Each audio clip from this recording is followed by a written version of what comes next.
ዛሬ የምንመለከተው ፊልም ቢሊ ስለሚባል በቆዳ ቀለሙ ምክንያት በእስር ቤት ግፍ ስለሚፈጸምበት ልጅ ነው።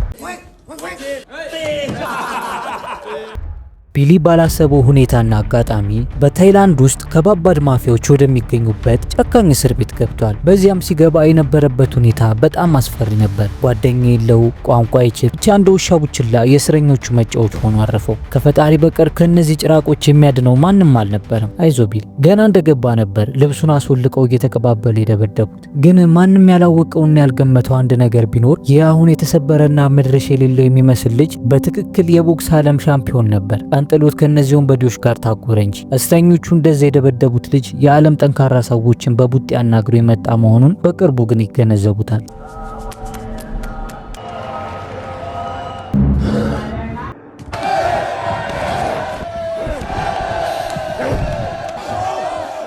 ሰላም ቤተሰቦች፣ ይህ ኢትዮ ፊልም እስኪ ወጌ ጋር የተሰኘው ቻናላችን ሲሆን ፊልሞችን በአጭሩ በአማርኛ የሚያገኙበት ቻናል ነው። ሰብስክራይብ በማድረግ ሁሌም አብረን ነው።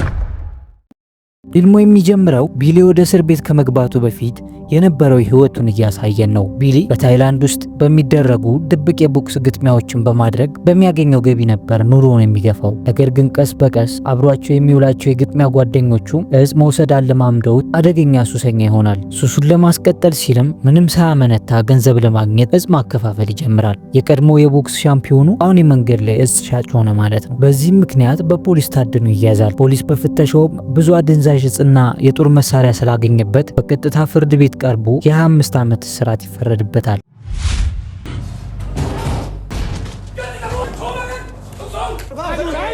እናም አምሳለ ሲኦል ወደ ሆነው አደገኛ የታይላንድ እስር ቤት ውስጥ እንዲገባ ይደረጋል። ከቢሊ ጋር ለነበሩት አዳዲሶቹ እስረኞችም የእስር ቤቱ ህጎችንና ከሌሎች ጋር በፍቅርና በአንድነት እንዴት መኖር እንዳለባቸው ለረጅም ሰዓት አስቀምጠው ያብራሩላቸዋል። ግን የዚህ እስር ቤት ዓለም እኛ ካለንበት ዓለም እጅግ የተለየ ነበር። በዚህ እስር ቤት ሁሉም ራስ ወዳድ ነው። የትኛውም እስረኛ የሚያገኘው ጥቅም ከሌለ ሌላ ሰውን አይቀርብም። ያው ይህማ እኮ እኛ ካለንበት የተለየ አይደለም፣ እንደውም የነሱ በግልጽ ስለሆነ ይሻላል። ለማንኛውም ቢሊ አሁን ማንም ጓደኛ ሳይኖረው ብቸኛ ሆኗል። አንድ ቀንም ውሃ ለመቅዳት ሁሉም እስረኛ ተሰልፎ ሲሻማ ከአንድ የማፊያዎች ቡድን ጋር ይጋጫል። ምንም እንኳን ቢሊ ስህተት ባይኖርበትም ጠባቂዎቹ ሲመጡ ግን የጸቡን መንስኤ ምንም ሳያጣሩ ጥፋቱን በሙሉ ቢሊ ላይ ይደፈድፉበታል። የእስር ቤት የቡድን ስራ ውጤት ማለት ይህ ነው።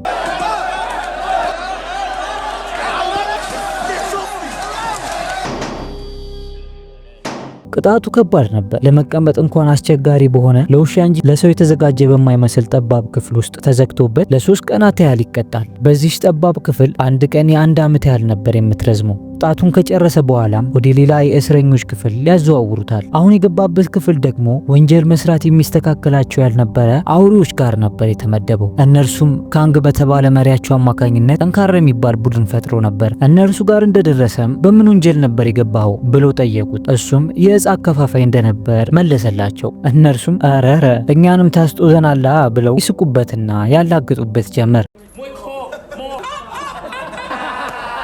ሌሊት ላይ ቢሊ ወደ መጸዳጃ ቤት ሲሄድ የጋንግ አባላቱ አንድ አዲስ እስረኛን ሲያሰቃዩ አየና ለመርዳት ከነሱ ጋር ትግል ጀመረ። ግን ብዙም ሳይቆይ ጩቤ አውጥተው ይህን ነገር ታውቀዋለህ እንዴ ሲሉት ቢሊ ፈራና ኮሽታ ሳያሰማ ወደ መኝታው ተመለሰ። የቦክስ ሻምፒዮኑ በትንሽ ጩቤ ተሸነፈ ማለት ነው።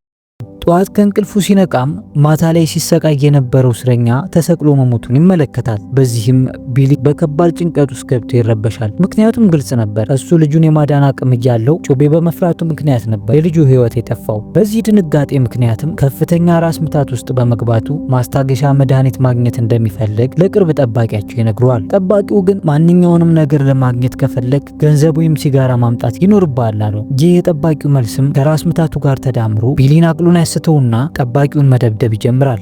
መሬት ላይ በጠረባ ዘረሮትም ጉሮሮን በጭካኔ ነክሷል። ሌሎች ጠባቂ ፖሊሶችም በፍጥነት መጥተው እንዳይሞት እንዳይድን አድርገው ቢሊን ይደበድቡታል። ከዛም ወደ ሌላ ክፍል አዘዋውሮ ይዘጉበታል። በገዛ እጁ ለቪአይፒ እስር ቤት ትኬት ቆረጠ ማለት ነው ይህ ልጅ። ለማንኛውም አዲስ የገባበት ክፍል ደግሞ አጠገቡ ለታሳሪዎች የተለያዩ ነገሮችን የምታቀርብ ፌም የምትባል ራሷን ከወንድ ወደ ሴት የለወጠች ሴት ማን ነው ወንድ ተወዛገብን እኮ ብቻ ራሷን ከወንድ ወደ ሴት የለወጠች ነች። ፌም ቢሊን በጥሩ ሁኔታ ነበር የተቀበለችው። ምንም እንኳን ብዙ ባያናግራትም ቁስሎችን ቅባት በመቀባት ተረዳችው። በእርግጥ በጨለማ ውስጥ ለተስፋ የምትሆን ትንሽ ብርሃን ያስፈልጋል። ቢሊ በእስር ቤቱ በጸብ በመታወቁ ምክንያት ሁለተኛ እንዳይጣላ ተብሎ እጆቹንና እግሮቹን በብረት ሰንሰለት እንደ እብድ ታስሮ የእስር ቤት ህይወቱን ቀጠለ። ከጥቂት ጊዜ በኋላም ሰንሰለቱ ተፈቶለት ወደ ፌም ይሄድና 2 ፓኮ ሲጋራ እንድትሰጠው ይጠይቃታል። በመጀመሪያ ፌም መስጠት አልፈለገችም ነበር። እርግጥ ነው ወዲያውን ማን ይከፍልለታል? ግን ቢሊ እንደሚመልስላት ምሎ ተገዝቶ ቃል ሲገባላት አዝናለት ሰጠችው። ግን ቢሊ ሲጋራዎቹን ወስዶ ያደረገው ነገር አሳዛኝ ነበር። እጽ በድብቅ ወደሚያከፋፍለው እስረኛ ሄዶ አደንዛዥ እጽ ገዛና በመጨረሻም ራሱን ይስታል። በዚያው ሌሊት ከእስር ቤቱ 3 ሰዎች ይገደላሉ። ገዳዮቹን ለማግኘትም ጠባቂዎቹ ወዲያውኑ ሁሉንም እስረኞች አንበርክከው ፍተሻ ይጀምራሉ። ወደ ቢሊ ሲደርሱም በፍተሻቸው በሸሚዝ ውስጥ የሱ ያልሆኑ ብዙ እቃዎችና አደንዛዥ እጽ ያገኙበታል። ገዳዩ አንተ ነህ ለካ ብለውም ይጠፈንጉታል። ግን እንደ እድል ሆኖ ይህ እጽ የቢሊ እንዳልነበር ታውቆ ግድያውን የፈጸመው ሰው ይያዛል። በሌላ ቀን አንድ ጠባቂ ለቢሊ አደንዛዥ እጽ ሆን ብሎ አምጥቶ ይሰጠዋል። ቢሊ እንደለመደው ወዲያው ይጠቀመዋል። ግን ጠባቂው አውቆ ነበር አምጥቶ የሰጠው። ስለዚህም ቢሊን እጹን ከተጠቀመ በኋላ ገንዘብ ስጠኝ ይሏል። ቢሊም ገንዘብ ስላልነበረው ጠባቂው መክፈል የማትችል ከሆነ 2 ሰዎችን የሚገድልኝ ከሆነ እምርሃለሁ አለው። ቢሊም ሳያቅማማ ይስማማና በእስር ቤት ውስጥ ይሰሩ የነበሩ የምግብ ቤት ሰራተኞችን አቅላቸውን እስኪስቱ ድረስ ይደበድባቸዋል። የቀድሞ የቦክስ ሻምፒዮኑ ለሱሱ ብሎ የንጹሃን ደምን እያፈሰሰ ነው። ጠባቂውም በደስታ እያበረታታው ቶሎ እንዲገላቸው ሲል ተጨማሪ እጽ ይሰጠዋል። በዚህ ጊዜ ግን አልተቀበለም። ባደረገው ነገር ራሱን እየወቀሰ ነበር። ወደ ክፍሉ ሄዶም በጣም በጸጸት ውስጥ ሆኖ የደም ስሩን በመበጠስ ራሱን ሊያጠፋ ሲል ነገር ግን ትረፊ ያላት ነፍስ ሆኖ በአጠገብ የነበሩ እስረኞች ደርሰው ያድኑታል። ግን ቢሊ በሱሱ ምክንያት ባደረጋቸው ነገሮች እየተጸጸተ በከፍተኛ ድብርት ውስጥ ሆኖ በእስር ቤት ውስጥ ሲዘዋወር ድንገት በአንድ ክፍል በኩል ሲያልፍ ታሳሪዎች ቦክስ ሲለማመድ ይመለከታል። በዚህ ጊዜ ነበር አይኖቹ የበሩለት። ወዲያው ወደ አሰልጣኙ ሄዶ እሱን መሰልጠን እንደሚፈልግ ነገረው። ግን አሰልጣኙ ገንዘብ ወይም ሲጋራ ካላመጣህ አላስገባህም ይለዋል። እዚህ እስር ቤት መንግስት በነጻ ያቀረበው ነገር ቢሆንም ሁሉም ነገር ቢዝነስ ነው። እናም ቢሊ ጥሩ ቦክሰኛ መሆኑን ለማስረዳት ቢሞክርም አሰልጣኙ መስሚያው ጥጥ ሆኖ አስወጥቶ ይዘጋበታል። ይህን እድል ያገኘው ቢሊም ያለውን የመጨረሻ ተስፋ እንዳያመልጠው ሲል ወደ ፌም በመሄድ የሲጋራ ብድር እንድትሰጠው ይጠይቃታል። ፌምም በባለፈው የወሰደውን ሲጋራ እዳ እንዳለበት አስታውሳ እንደማትሰጠው ትነግሯለች። ቢሊ ግን አሁን እጽ ለመጠቀም ሳይሆን ወደ ቦክስ መለማመጃ ቦታ ሄዶ ለመመዝገብ እንደሆነና ለውድድር ከተመረጠ ደግሞ ብዙ ገንዘብ እንደሚያገኝና በዚያኔ እሷንም እንደሚያንበሸብሻት እየገለጸ ይለምናታል። በዚህ ጊዜም በቢሊ ላይ ጨክና የማትጨክነው ፌም የተናገረውን አምና የጠየቃትን የሲጋራ ብድር ትሰጠዋለች። ከዛም ቢሊ ሲጋራውን ለአሰልጣኙ ከሰጠ በኋላ ልምምድ ጀመረ። በውስጡ የቋጠረውን ንዴትና ብስጭት በሙሉ በቦክስ መለማመጃው ላይ ተወጣበት። አሰልጣኙ ከሌሎች ጋር እያጋጠመ ሲሞክረው ሁሉንም ነበር በቦክስ የዘረረው።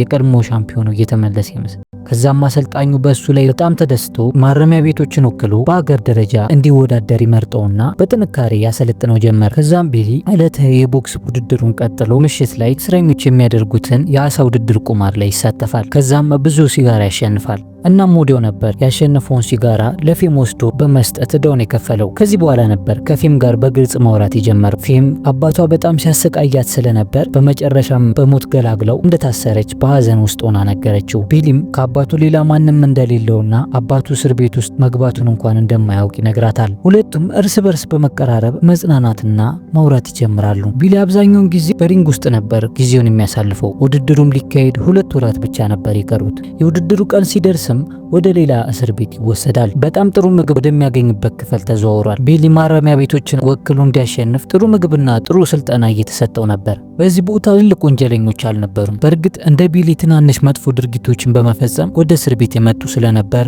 ከእነርሱ ጋር ጓደኝነት ለመመስረት ጊዜ አልፈጀበትም ነበር። በእስር ቤት ውስጥ ለማሸነፍ የሚሆን ብርታትን እያገኘ መጣ። ሁሉም ጓደኞቹ በጀርባው ላይ የነብር ንቅሳትን ነቀሱለት። በእነሱ እምነት ንቅሳቱ ቢሊ ግጥሚያውን እንዲያሸንፍ ይረዳዋል ብሎ አስበው ነው። እናም ቢሊ ውድድሩን ለማሸነፍ ቀን ከሌሊት ወጥሮ ልምምዱን ይቀጠቅጥ ጀመር። አንድ ቀንም ወደ መታጠቢያ ቤት ሲሄድ ገና ወደ እስር ቤት ሲገባ እየተቀባበሉ ደብድበው አቀባበል ያደረጉለት የካንግ ቡድኖች ይይዙታል። እናም ቢሊ የነበረበትን የገንዘብ ብድር ካልመለሰ አንድ የኤድስ በሽተኛ ደም ያለበት መርፌ አውጥተው ውድድሩን ካላሸነፈና ገንዘባቸውን የማያመጣ ከሆነ በዚህ መርፌ ወቅቱ እንደሚገሉት ያስፈራሩታል።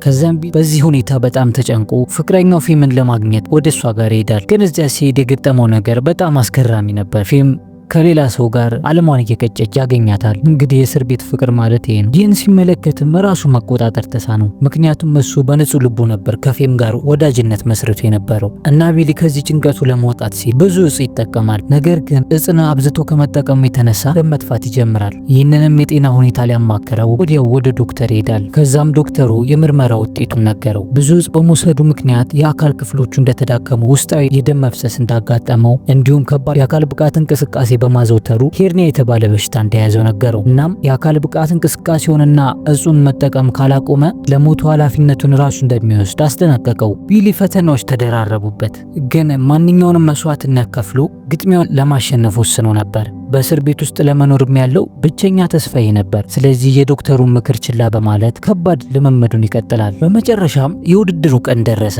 ቢሊ ጋር በተወዳዳሪነትና በደጋፊነት የነበሩ እስረኞች በሙሉ ወደ ሌላ እስር ቤት ተወሰዱ። ግጥሚያውን ለመመልከትም ብዙ እስረኞችና ከፍተኛ የፖሊስ አመራሮች ተሰብስበዋል። ግን እዚህ ላይ መጥፎ ነገር ተከሰተ። ቢሊ በከባድ የሆድ ህመም ይሰቃይ ጀመር። ህመሙ በጣም ስለከፋበት ጨዋታውን መጫወት እንደማይችል ተሰማው። ግን ህመሙን ተቆጣጥሮ ለትግል ወደ ሪንግ ውስጥ ይገባል። ውጤው ከመጀመሩ በፊት በታይላንዶች ባህል መሰረት ሁለቱም ቦክሰኞች ተንበርክከው ጸሎት በማድረስ ውድድሩ ይጀመራል። በመጀመሪያው ዙር ቢሊ ተቃዋሚውን አይቷቸው እንኳን የማያውቃቸውን ቦክሶች ደጋግሞ እየመታ አዳከመው።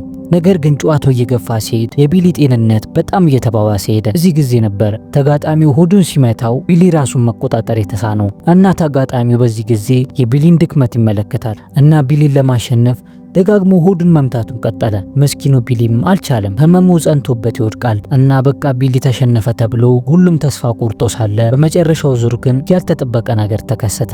እልህና ንዴት ውስጥ ሲገባ ሌላ ኃይል የሚያገኘው ቢሊ ህመሙን እንደምንም ብሎ ተነስቶ ተጋጣሚውን ጉሮሮውን ብሎ ሪንጉ ላይ ዘረጋው። በዚህ መንገድ ቢሊ ውድድሩን አሸናፊ ሆነ። እናም ሁሉም ተነስቶ ለቢሊ ያጨበጨበለት። እናም የእስር ቤቱ ጠባቂዎች አለቃ በቢሊ ድል በጣም ይደሰታል። ምክንያቱም ቢሊ ለእስር ቤቱ ትልቅ ገንዘብ አስገኝቶ ስለነበር ነው። ግን በሚያሳዝን ሁኔታ ቢሊ ደም መጥፋት ጀመረ። ሁኔታው በጣም አስከፊ በመሆኑ አምቡላንስ ወዲያው ተጠርቶ ቢሊ ወደ ሆስፒታል ይወሰዳል። ለብዙ ቀናት ያህል ቢሊ ሊነቃ አልቻለም ነበር። ግን ከጥቂት ሳምንታት በኋላ ወደ ራሱ ሲመለስ ከሰመመኑ ሲነቃ በሆስፒታል ውስጥ እንዳለና ከቀድሞ ሁኔታ በጣም እየተሻሻለ መሆኑን ይመለከታል። እርሷ ከተኛበት እንደነቃ ስትመለከት ራሷ ወደ መጸዳጃ ቤት ወሰደችው። ከመጸዳጃ ቤቱ ወደ ክፍሉ ሲመለስ ግን ቢሊን የሚጠብቀው ምንም ፖሊስ እንዳልነበር አየ። ይህንንም እድል ተጠቅሞ በጸጥታ ከሆስፒታሉ ያመልጣል። ከብዙ ወራት በኋላ በነፃነት በጎዳናዎች ላይ ሲራመድ የደስታ ስሜት ተሰማው። ከዛም ከሆስፒታሉ በጣም ርቆ መጓዝ ጀመረ።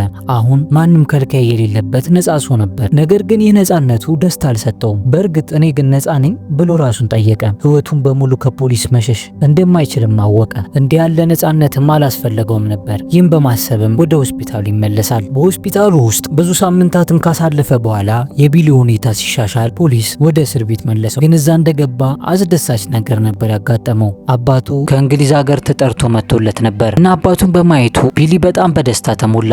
እናም ልብ የሚነካ ፈገግታ ተለዋወጡና ፊልሙ እዚህ ላይ ያበቃል። በጣም አስገራሚው ነገር በዚህ ፊልም መጨረሻ ላይ የቢሊ አባት ተብሎ የታየው ሰው ራሱ እውነተኛ ቢሊ ነበር። ይህ ሰው በታይላንድ እስር ቤት ውስጥ በዚህ አይነት ሁኔታ 3 ዓመታትን ያህል አሳልፏል። እናም የቀረው የእስር ቅጣቱ በታይላንድ መንግስት ይቅርታ ተደርጎለት በ2010 ከእስር ተለቆ ወደ ሀገሩ የተመለሰው። ከዚህ በኋላ ስለ ቢሊ ሙር ልብ ወለድ ተጽፎ ይህ ፊልም ከሱ የተወሰደ ነው። ከዚህ ጊዜ ጀምሮ ቢሊ ሙር ህይወቱን የእጽ ሱሰኞችን መልሶ ለማቋቋም ያበረከተ ሰው ነው። ስለተመለከቱን ከልብ እናመሰግናለን። ይህ ኢትዮ ፊልምስ ከውዬ ጋር የተሰኘው ቻናላችን ሁሌም ማክሰኞ፣ ሐሙስና ቅዳሜ ከምሽቱ 1 ሰዓት ላይ ሁሌም እንደዚህ አይነት ምርጥ ፊልሞችን ወደ እናንተ ያደርሳል። እናንተም ሰብስክራይብ በማድረግ ቤተሰብ ይሁኑ። ምክንያቱም ሰብስክራይብ ካረጉን ሁሌም አብረን ነን። የዚህ ቪዲዮ ስፖንሰራችን ህልሞን እውን የሚያደርገው ቪው አፓርትመንት ነው። የራስዎ ቤት ባለቤት ለመሆን አስበዋል? እንግዲያውስ 85% ግንባታ የተጠናቀቀው ቪው አፓርትመንት በ10 ወራት ውስጥ የህልሞን ቤት ተረክበው እንዲኖሩ ይጋብዞታል። ከ106 ካሬ ሜትር ጀምሮ የተዘጋጁት እነዚህ ዘመናዊ ቤቶች ምቾትና ዘላቂነት ባገናዘበ መልኩ ተገንብተዋል። እያንዳንዱ ፍሎር ላይ ለ4 ቤቶች 2 ሊፍት መኖሩ ደግሞ ምቾቱን ከፍ ያደርገዋል። ቪው አፓርትመንት ከሚያቀርባቸው ምቾት ሁኔታዎች ለቆሻሻ አወጋገድን ቀለል የሚያደርግ ጋርቤጅ ሹት አለው። የኤሌክትሪክ መቆጣጠርን ስጋት የሚያስወግድ ባካፕ ጄኔሬተር ተገጥሞለታል። በውሃ ችግር ሳይሳቀቁ በምቾት እንዲኖሩ በቂ የውሃ አቅርቦት አዘጋጅቶሎታል። ታዲያ ምን ይጠብቃሉ? 30% ብቻ ቅድመ ክፍያውን ከፍለው የተቀረውን ዘና ብለው በመክፈል የቤት ባለቤት የመሆን ህልሞን ያሳኩ ይሎታል። የበለጠ መረጃ ለማግኘትና ቤቱን ለመጎብኘት በስልክ ቁጥር 0994 37 5094 ላይ ደውሉ። ደግምልዎታለሁ 0994 37 5094 ላይ ደውሉ። ቪው አፓርትመንት ከህልሞ ጋር የሚያገናኘው ድልድይ